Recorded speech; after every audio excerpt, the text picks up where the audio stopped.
Monsieur Edi Rama, Premier ministre d'Albanie.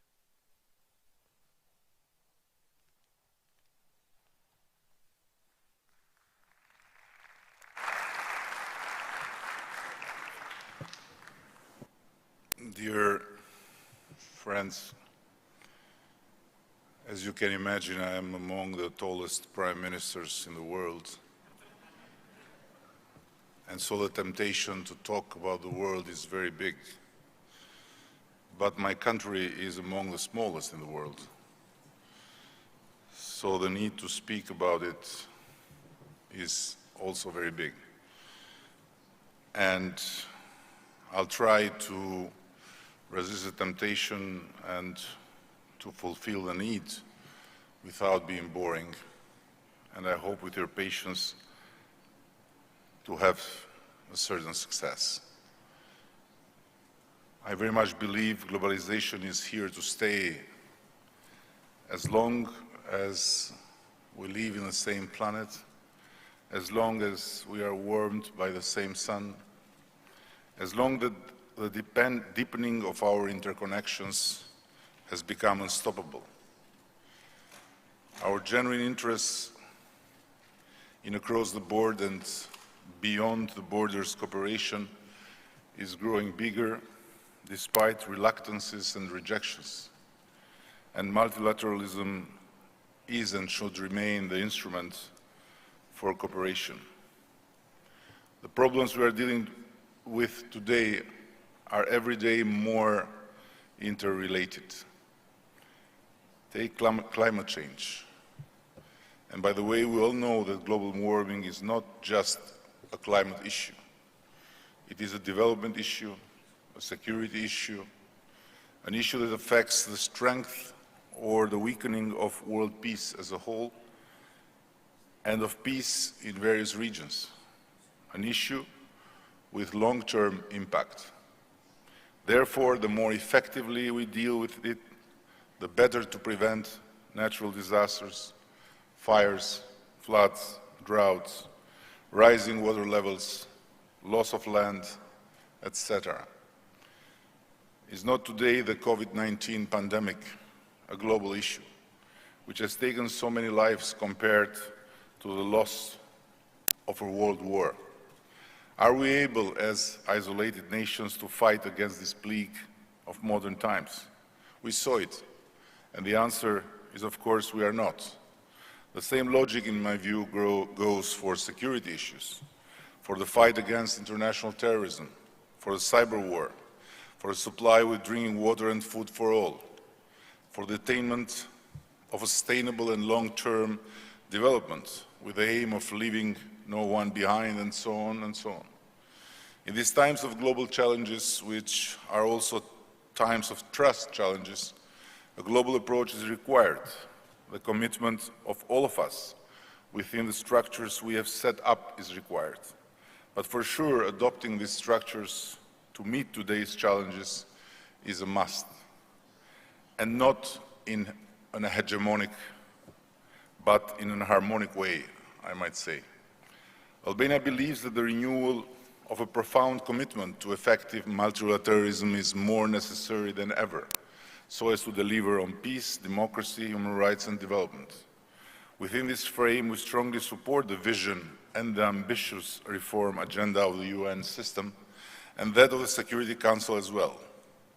With a firm commitment to the principles of multilateralism, Albania successfully chaired last year the OSCE, making an enduring and long-lasting contribution to peace, human rights and equality. Under our leadership, the OSCE Ministerial Council agreed several new commitments on combating transnational organized crime, countering corruption and preventing torture in the OSCE region. We delivered much-needed progress in all three dimensions of the OSCE security. As a believer of multilateralism on a global level, Albania will be, for the first time in its UN membership history, a member of the Security Council of the United Nations for the term 2022-2023. Fully aware of the responsibilities trusted upon us by the United Nations family, We will bring to the Security Council the perspective of a small country with a constructive foreign policy and a consistent commitment to multilateralism. With a group of like-minded, we have undertaken the initiative to launch a treaty against the pandemics in order to face successfully in time such kind of costly pandemic situations. We are concerned also about negative consequences of infodemic in the context of the COVID-19, which can heighten the risk of conflict, violence, human rights violations, and mass atrocities. We need greater integration on the sustainable development agenda with peace and security as well as human rights. Albania considers that the achievement of the Sustainable Development Goals and the implementation of the 2030 Agenda is a shared responsibility. We are in full track with European Union policies and international documents and decisions to develop energy sector in full harmony and friendly with the environment. The Albanian government has started to reform the sector of electric energy since 2014 through actions undertaken to complete the legal and regulatory framework in compliance with the European Union Third Package of Energy and in full compliance with the EU directives on energy. We are focused on the diversification of the power production based always on renewables like water, sun, and wind. This will reduce the high dependency on the weather conditions, and as currently almost all the production is based on hydro sources. The government is developing the National Energy and Climate Plan according to the new policy guidelines and Energy Community Agenda on decarbonization in the energy sector. This plan will forecast the total power production based on the domestic installed capacities for the period 2021-2030. So Albania is expected to be a net exporter of electric energy within this decade. But talking about the challenges of our times in this city, I cannot avoid to speak about the role model of the UAE regarding peace, multilateral cooperation, and human solidarity. The signature of the Abraham Accords between UAE and Israel was a shockingly positive development of discontinuity, with ages of stalemate in one of the longest and deepest conflicts of our world. Undertaking the huge step of reaching out to the historical enemy, UAE led by example towards a completely new direction of addressing the future, not by forgetting the past, but by forwarding the future. And by doing so, making the future the base of dealing with the past and not let the past dictate anymore the future.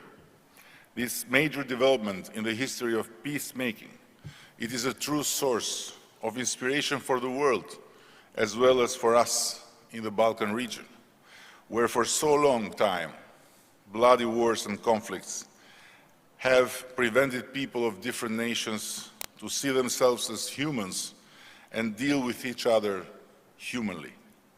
On the other hand, we, Albania, have experienced firsthand the UAE human solidarity after the devastating earthquake of November 2019, when 15,000 families lost their homes in less than a minute. His Highness Sheikh Mohammed bin Zayed was among the very first to weigh in among a vast number of foreign leaders who expressed their solidarity not just in words, but also in deeds. And thanks to him and to the government of UAE, whole brand new neighborhoods is being built today for families that lost everything in that tragedy. I'm very proud to conclude here by telling you that Albania has stood strong in protection of the Afghan people at risk. Following the course of events back in Afghanistan and the spirit of solidarity, I talked about a little while ago, we, Albanian government, took right away the decision to host in Albania up to 4,000 Afghan citizens. It's a very big number compared to much bigger and richer countries which contribution did not reach the bar of the challenge. And during all these days, many people have asked me why.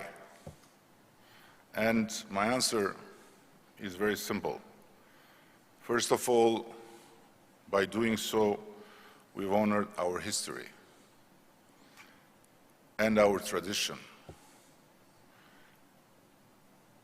One of the pages, the most beautiful page of our history being the salvation of Jews during World War II, when Albania was the only country in Europe with more Jews after the war than before the war, because no one Jew was given up to the Nazis. Secondly, we may not be rich, but our memory cannot be short. We were the Afghans 30 years ago, when leaving our own hell, escaping our own Talibans. They were not fundamentalists of Islam, but they were fundamentalists of Stalinism. We had to cross the sea and to appear on the shores of Italy and Europe like aliens, of which nobody knew how we looked like. And if we were not sheltered and given help and hope 30 years ago, we would not have been here today, a country with EU candidate status aspiring to become one of the Union's members.